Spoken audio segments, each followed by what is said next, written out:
Okay, it is time to do the story episode. I like stories. Stories are my favorite. Ah, it's cold. Should have warmed that one up. So, hi, I hope you all had a great weekend or week or day or whenever you're watching this. For those watching this on the can, I hope you are having one hell of an excellent movement. I think it goes without saying that for every DM, there is that one turning point, that one brief moment where they realize, I have made it. I have transcended beginner and have gone on to basic, to mediocre, to average? Well, either way, what I understand, when I started DMing, I had a lot of places to spin. I had about maybe 8 to 9 players. After I said okay to all my friends, and oh yeah, come on in. I could totally do this. I mean, Matt Mercer has about 8 to 9 people in his sessions. How hard could it be? Google, how do I DM for 8+ players? Don't. Oops. Yeah.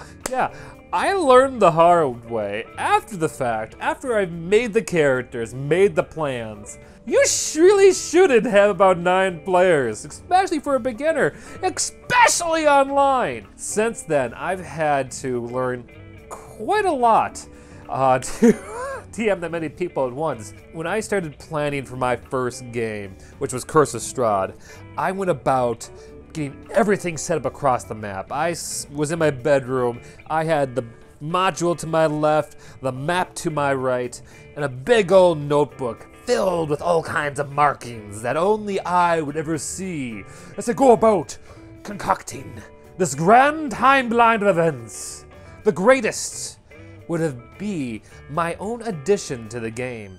See, in Curse of Strahd in 5th edition, there's all kinds of different ghoulies, monsters, everything that goes bump in the night, including, but not limited to, ghouls, ghosties, witches, vampires, werewolves.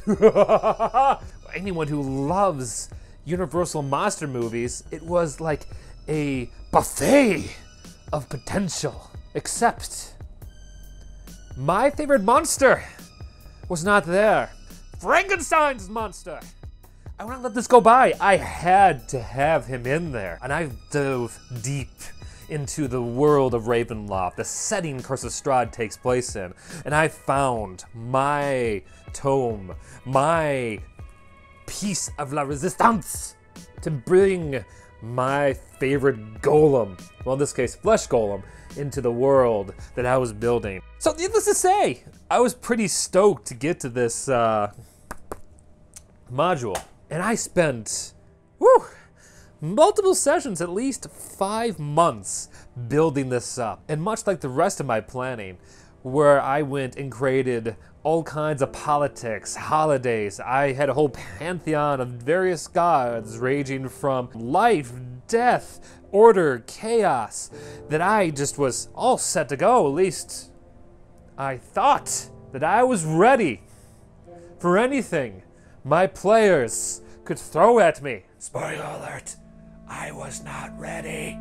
So jump ahead about 5 months of seeding this plot across various sessions, leaving hints that there is a golem going about the land, collecting corpses of my players' defeated foes, bringing them back to life, or who knows, playing a little bit of Mr. Potato Head with the parts to make new monsters. I think the cool part about that module is that your players are required at some point in doing the little story arc, all have to die, have the TPK, upon which they all wake up, all brains in jars, and that's where they go and actually first meet Victor Mordenheim, basically the stand-in for Victor Frankenstein, who gives them a deal. Help me bring my wife back to full life and deal with my creation, Adam, and I'll restore your bodies perfectly. So the day finally comes, the moment finally arrives, where I can go and get my players started on the story arc to go and take on Adam's wrath. I'm all set. I'm about maybe a session away. No, I'm like moments away to do my TPK moment, my scripted moment where I have to go and kill all my players. And oh god, I can't do this. I'm pumped. What if they hate it? What if they do? What if they all leave? I am not panicking on the inside. Oh god. Ah! So I'm there playing it cool, leading my players up this mountain hilltop to finally look into the heart of this whole flesh golem conspiracy. And I'm all set to spring my trap. I have them on a mountainside where they go and confront one of Adam's lieutenants, a creature of my own creation, and disaster strikes. My players start to have, well, they have to argue, start to fight, and it's getting to the point there's nothing I can do to really right things. My players are literally in the session angry, distraught, some depressed, and a few questioning even leaving the game. So I do what any rational DM does. I decided to take a very calm, collected, mature response to the whole thing. Ah! Oh my god, no!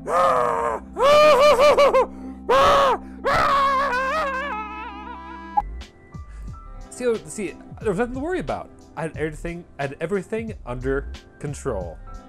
I had to think of something. I had to turn it around. Because I had spent ages, it felt like, getting them to this point, giving them the adventure hook to get up this mountain. And here I am, faced with everyone unhappy.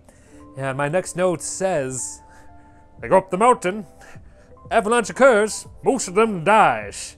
So I can do my next story beat. And I can't do that. I would lose everything. So I sat down, I just looked at the calendar like a dead man, watching the days tick down to my execution. And then it hit me. I realized I have one saving grace, one way to turn this all around. I had that spark, my moment of truth as a DM to go and prove my mettle. I saw the next session happen to fall on the best day of the year, the 1st of April.